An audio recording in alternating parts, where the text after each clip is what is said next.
रविवार का व्रत। रविवार के व्रत में सूर्य भगवान की पूजा की जाती है, जल चढ़ाया जाता है।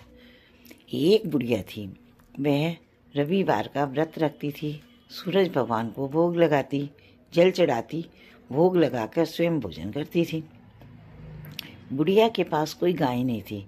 वह पड़ोस की घर से गाय का गोबर लाती, घर को अच्छे से लीपती, रसोई को चूल्हे को लीपती और भोजन बनाती, फिर सूर्य भगवान को भोग लगाती और स्वयं करती। उसकी पड़ोसन उससे जलती थी। वह जब भी गोबर लेके आती थी वो उसको अच्छा नहीं लगता था। एक दिन बुढ़िया ने जब गोबर लेने गई तो पड़ोसन ने अपनी गाय को अंदर बांध लिया। बुढ़िया को गोबर नहीं मिला, उसने रसोई नहीं बनाई और ना ही सूरज भगवान को भोग लगाया और भूखी प्यासी सो गई। रात को सूर्यदेव उसके सपने में आए और पूछा कि तुमने भोग क्यों नहीं लगाया आज। तो बुढ़िया माँ ने करुण दशा अपनी बताते हुए कहा कि मेरे पास कोई गाय नहीं है, मैं पड़ोस की गाय का गोबर लाती थी और उसने अपनी गाय को अंदर बांध लिया। इस कारण ना मैं गोबर लाई, ना मैंने रसोई लीपी, ना मैंने भोजन बनाया, ना आपको भोग लगाया और ना ही मैंने भोजन किया। सूरजदेव कहने लगे, मैं आपको एक गाय और बछड़ा देता हूँ, आप उसकी पूजा उससे अपना काम चलाया करो। जब बुढ़िया माँ उठी तो उसके आंगन में एक सुंदर सी गाय और बछड़ा बंधा हुआ था। ये देखकर पड़ोसन की आंखें तो फटी की फटी रह गईं। इतनी सुंदर गाय और बछड़ा। थोड़ी देर में गाय ने सोने का गोबर किया। बुढ़िया ने आसपास किसी को ना देखा और फटाफट अपनी गाय का गोबर लाई और वो रख दिया और सोने का गोबर अपने घर ले गई। इस प्रकार काफी दिन तक चलता रहा। बुढ़िया माँ को इस विषय में कुछ नहीं पता था।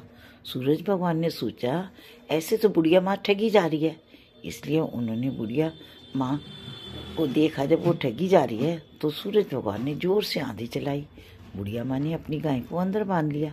अगले दिन जब बुढ़िया माँ उठी तो उसने देखा गाय ने सोने का गोबर किया। प्रसन्नता हुई बुढ़िया माँ को। उसने फटाफट घर लीपा, सब किया, सूरज भगवान को जल चढ़ाया, भोग लगाया और स्वयं भोजन किया।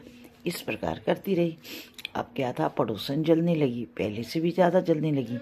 एक दिन पड़ोसन ने नगर के राजा के पास जाके सूचना दी कि बुढ़िया के पास ऐसी गाय है जो सोने का गोबर करती है, वो तो राज दरबार में होनी चाहिए थी। राजा ने अपने सैनिकों को भेजा और गाय उठा के लाने का आदेश दिया। बुढ़िया उस समय भोजन कर रही थी। बुढ़िया ने बहुत बार मिन्नत की कि गाय मत ले जाओ, लेकिन राजा के सैनिक नहीं माने और वे गाय लेकर चले गए। राजा गाय को लेकर बहुत खुश हुआ। राजा ने कहा कि सोने का गोबर देने वाली गाय को मेरे महल में बांधा जाए। राजा ने अपने महल में सोने का गोबर देने वाली गाय को बांध लिया। जब राजा सुबह उठा तो देखा सारे महल में गोबर ही गोबर और पूरा महल बदबू से भरा हुआ था। राजा ने गंदगी साफ करने के लिए लगाया। जितनी वो गंदगी साफ करते उससे कहीं ज़्यादा और हो जाती। राजा बहुत परेशान हो गया।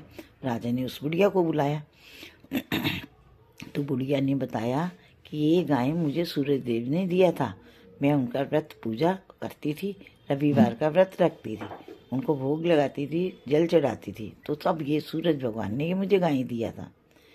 और रात को सूर्य भगवान ने उस राजा को सपने में दर्शन दिए, कहा कि ये गाय मैंने दिया था, आप बुढ़िया की गाय को वापसी करो। राजा ने बुढ़िया की गाय को बुलाकर वापसी कर दिया और उस पड़ोसन को बुलाया और उसको सजा दी और साथ ही नगर में ऐलान कराया कि रविवार का सब लोग व्रत रखा करें, पूजा किया करें, सूरज को जल चढ़ाया करें। इससे घर में सुख शांति आती है, घर के कलेश दूर होते हैं और घर में सुख शांति बनी रहती है। बोलो सूरज देव की जय, बोलो सूरज भगवान की जय।